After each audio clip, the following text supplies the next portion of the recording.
right? Holy cow. Surprise! Surprise, right, exactly. Hey guys, how are you? What's your name? I'm Anika Stanley. Anika? Son of Manika. Yes, With an sir. M. Good to see you. What's your name? Christopher. Fantastic. What do we got here? Somebody took this all apart. What are we going to do now?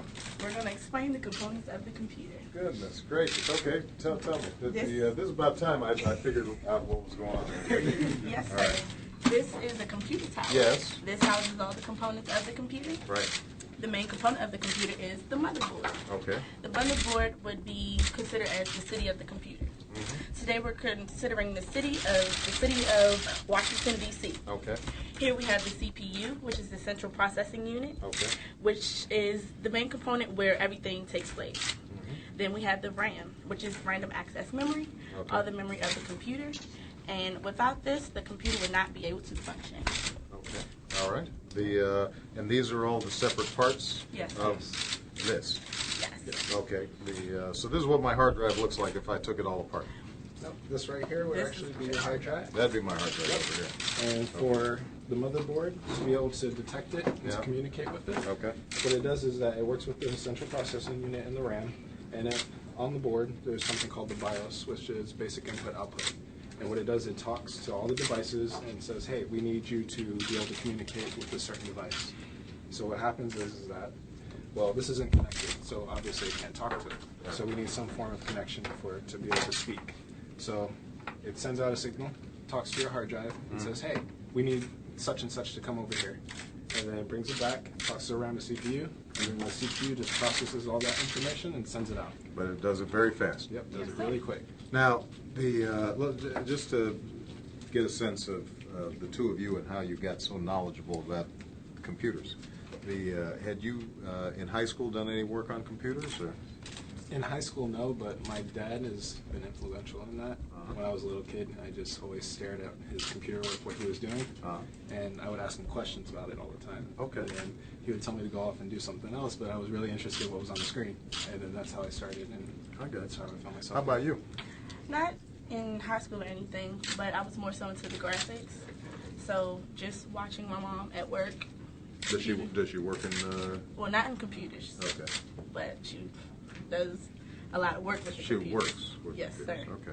Okay. So just more so being here has opened our eyes to a lot of the different technology. Now, what made you decide to be a part of this program? Europe, it's basically an opportunity for me to continue the success that I already have because I consider everything that I have success. There you go. So this is another bridge for me to move towards the foundation that my parents have set. Okay. Now, how old are you? I'm 22 years You're old. 22 years old. Yes, sir. Okay. After college, did you work for a while? Did you go to school or? Yes, I went to Bowie State for a year. I figured that the whole university thing wasn't for me at that moment, Right. and so I did work for a while. Then I went to medical assistant at school. Then after that, it was like, okay, I really want to deal with computers, so I found Europe, came. So I liked what I saw, and I'm here now. Excellent. And how about you? How old are you? 22 years old. 22. Okay. Did you go to school or did you work before you got involved in this program? I worked before, after I got out of high school. I just started working because I went and served a service mission in California for 2 years, so I didn't do school during that time. Right. And I came back in November and I said I wanted to pick something up. I didn't know where to go. I was going to go to PG Community, and then my dad would say, hey, I found out about this program. You want to go learn more about it? And now I'm here. So now by the time you're finished with the whole year, will you guys have obtained some specific technical skills around computers that allow you to then find a job in computers? Yes, sir. Yep. Yeah? During our year here, while we're in our apprenticeship phase, Yeah. we'll come back to Europe each week, and then we'll take part of A+ certification testing. And so we can study for that and get certified for that. Excellent. Okay. Well, next time my computer's not working, I'm going to call you all up. Usually I just go, but that doesn't seem to work. Well, you can call us and we'll come. Now I know. All right. Well, very nice to meet you guys. Thank you so much. Thank you so much. Appreciate you. Thank you. Okay. All right.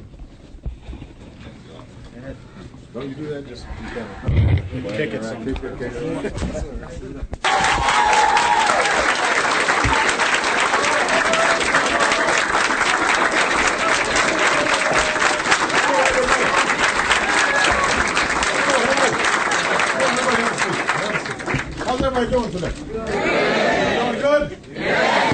it is good to see you.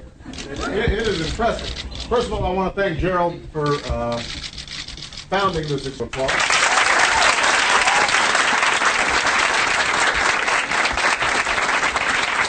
And I want to thank Tanisha for running this thing in an extraordinary way. It seems like she's doing a great job. Give her a big round of applause.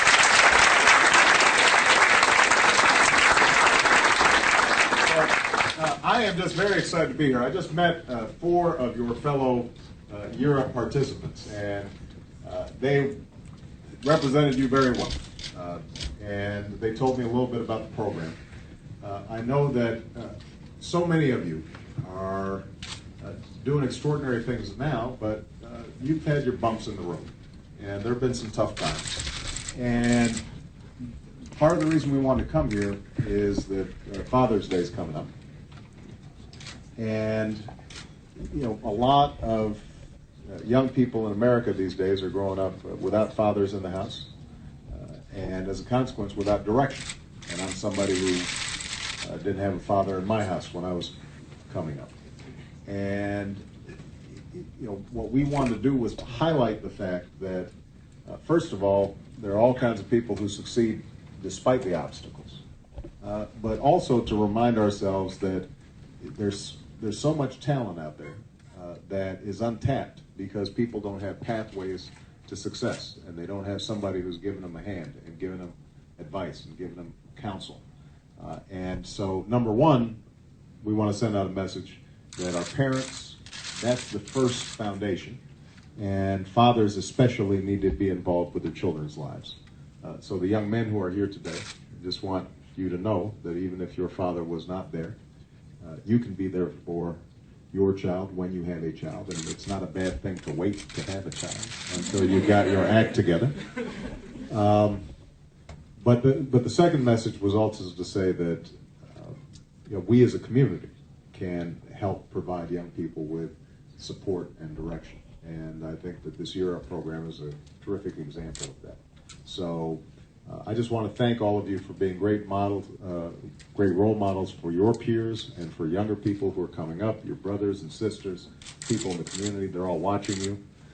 I want to remind you that things are going to get tough at times in your lives, and I don't want anybody here to feel discouraged. Right now, the economy is going through a very tough time, which means that the job market is more restricted, especially for young people entering the job market. But what the skills that you've obtained and the poise and character that you've been developing is something that will last you a lifetime, and you will be successful as long as you stick with it. So we're just very proud of you. That's it from me. Now what I want to do is to just open it up and have